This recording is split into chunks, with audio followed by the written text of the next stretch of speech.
अब बेरोजगार बनेंगे मोदी के गले की फांस। मोदी सरकार पहले ही किसानों की नाराजगी के कारण संकट में है। अब बेरोजगारी का नया संकट खड़ा हो रहा है।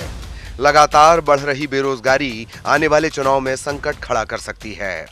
यही कारण है कि उत्तर प्रदेश में भाजपा लगातार सांप्रदायिक मुद्दों को आधार बनाने की कोशिश कर रही है। कृष्ण जन्मभूमि जैसे मुद्दों को भाजपा अपनी चुनावी वैतरणी पार करने का सहारा मान रही है। हालांकि बेरोजगारी को लेकर भाजपा के अंदर से भी आवाज उठ रही है।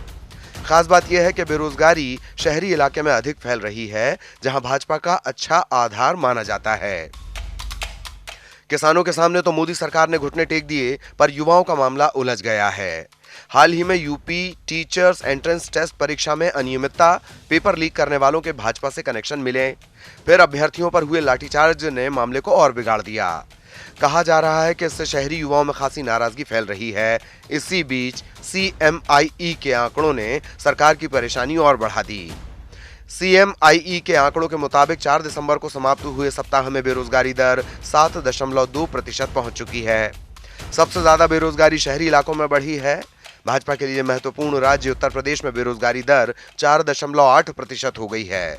वहीं पड़ोसी राज्य उत्तराखंड में 3.1%, जबकि पंजाब में बेरोजगारी दर 6.6 हो गई है। इसी प्रकार गोवा में बेरोजगारी दर 12.7% हो गई है।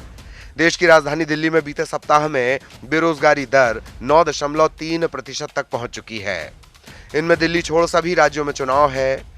इन राज्यों के अलावा जिन राज्यों में बेरोजगारी दर ज्यादा है उनमें हरियाणा 29.3%, जम्मू कश्मीर 21.4%, राजस्थान 20.4%, बिहार 14.8%, हिमाचल प्रदेश 13.6%, त्रिपुरा 13.4%, झारखंड 11.2% और केरल 7.1% हैं। पर इन राज्यों में चुनाव नहीं है।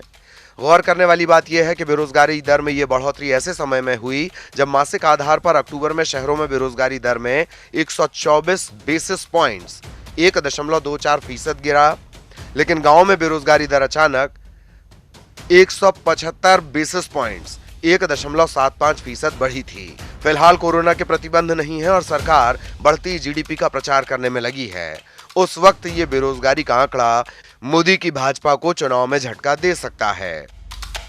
वेब अखबार की रिपोर्ट।